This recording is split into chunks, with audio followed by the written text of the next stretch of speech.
Me dende Abena Nyadu me fi Akuapem adukro a yefre ho amanfo a me ne dende na natiti ojufa de tek afi Miss Akuapem me gina ho ma amanfo sense me hede jumadi bi a ya hihye na cassava festival abanti Miss Rab obia voti Akuapem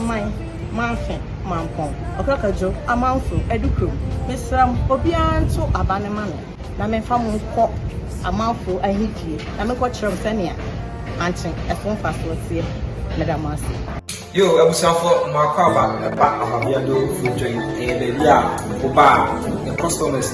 ni servo no yije that's why we chief hanoma what's the food fan awo ubedu ekuatem hanoma we can for ababiado food joint company e dey ama omo mo hwe nkofo ho no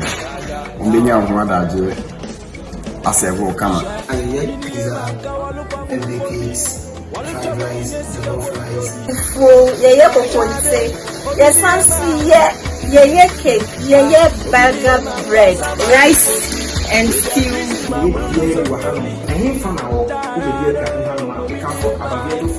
Company. One way road, so we do about it. We do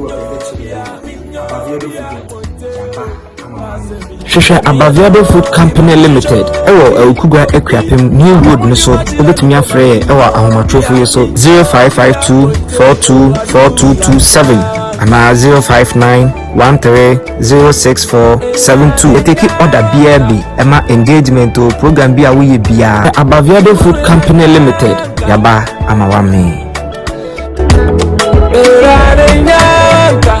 Yo, abusuafo enfa ena wo a wo hwe me ahanom UK abonten so na ende me wo ha na me kanfo Fix It Engineering Agency e de ama obi be kasa Fix It Engineering Agency omo ye den Fix It Engineering Agency isidan